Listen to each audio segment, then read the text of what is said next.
첫째, 그 백성은 복을 받은 자들이니라.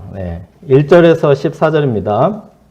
자, 1절에서 4절을 보시면 이스라엘 백성들이 이제 가나안 땅을 향해서 거침없이 진격하는 것을 본 그 모압 왕 발락이 심히 두려워하며 번민하였습니다.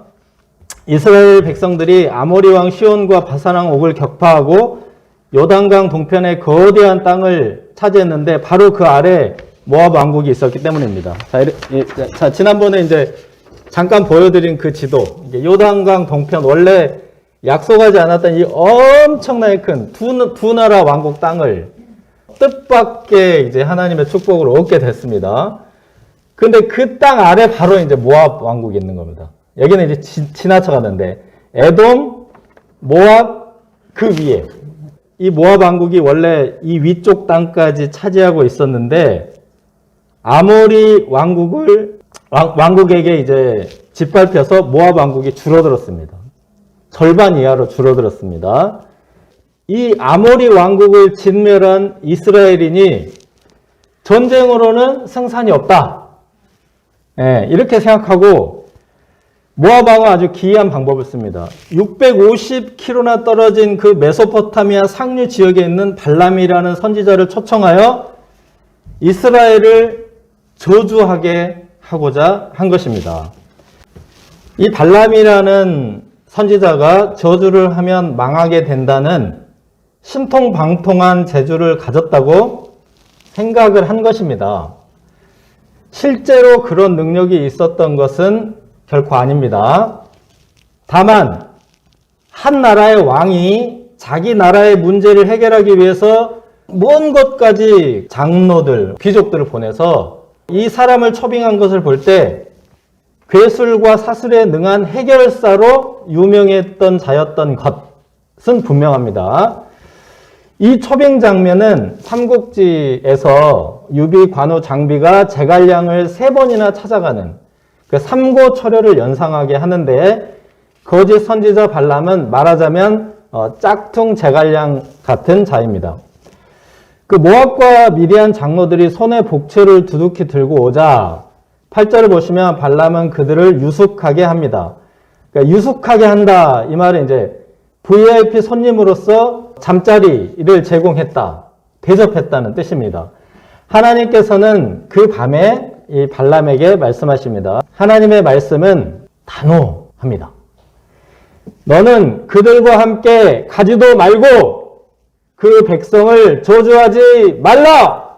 그들은 복을 받은 자들이니라. 자, 발람은 이 말씀을 듣고 모압 귀족들을 돌려보냅니다. 이 거짓 선지자 발람이 복채를 두둑히 들고 온 이 나름 자기한테 VIP인 이 귀족들을 왜 돌려보냈을까요? 그들은 복을 받은 자들이니라. 이 말씀 때문에. 하나님께서 축복하신 백성은 저주할 수 없습니다. 저주해서도 안 됩니다. 왜냐하면 저주해도 저주를 받지 않는 것은 물론이고 그 저주가 저주한 사람에게로 다시 돌아오기 때문입니다. 반사.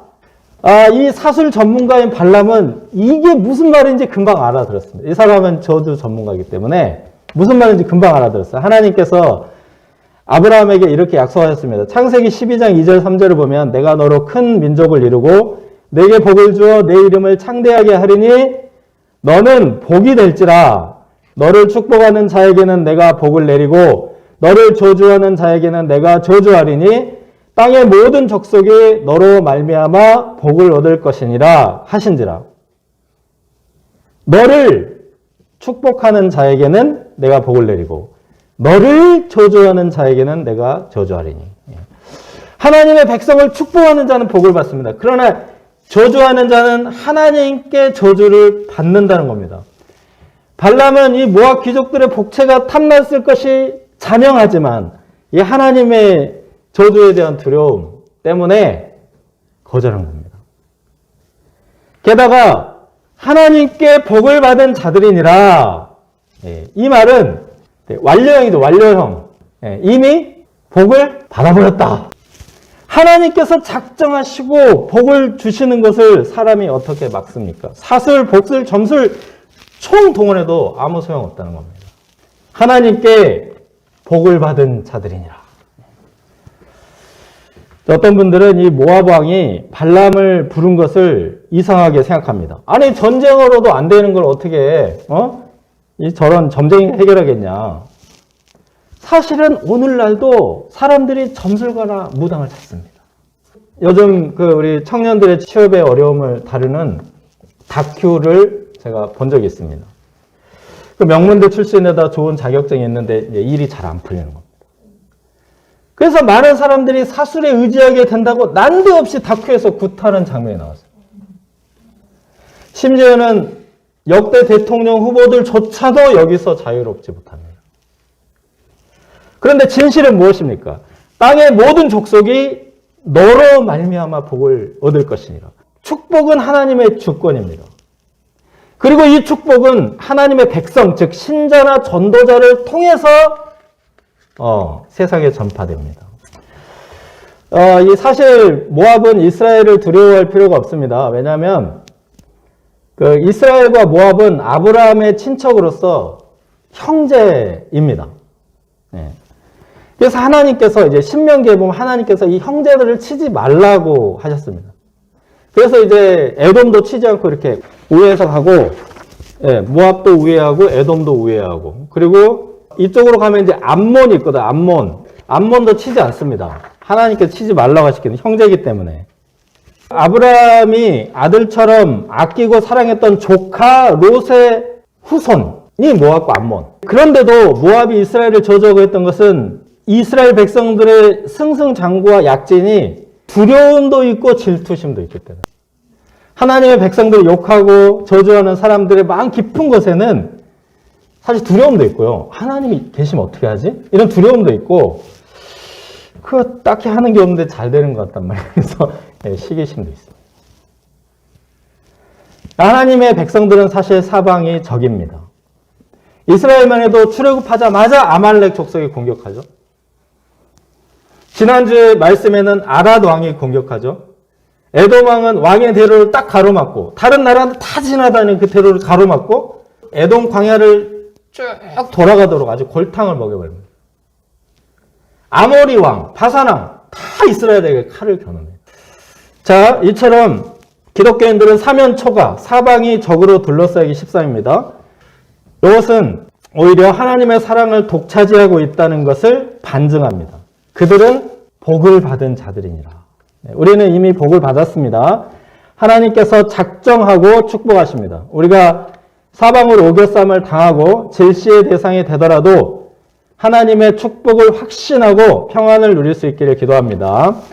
둘째는 나귀의 입을 여신 하나님입니다. 15절에서 41절. 발락 왕은 포기하지 않고 더 높은 고관들을 보내서 더 두둑한 복채를 제안하면서 다시 초빙단을 보냈습니다.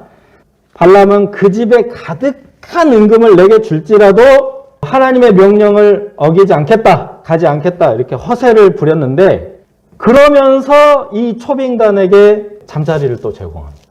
하나님께서는 그 얄팍함을 아시지만 더 큰 뜻을 두시고 함께 가라고 하셨습니다. 발람은 아침에 일어나서 나귀의 안장을 지우고 출발합니다. 가기 싫으면 차일피일 미뤘을 텐데 얼마나 가고 싶었는데 아침에 그냥 일찍 일어나서 하나님의 마음이 바뀌기 전에 냉큼 출발을 했습니다. 발락 왕의 집에 가득한 은금이라는 말에 발람의 속셈이 담겨 있었습니다. 하나님께서 저주하신 자를 저주하면 나도 저주를 받는다. 이걸 머리로는 알아요. 머리로는 아는데 왕의 보물 창고에 거득한 은금이 이성과 영혼을 마비시켜버렸어요. 22절에서 27절을 보시면 이런 속셈을 아신 하나님은 여호와의 사자를 보내셨습니다.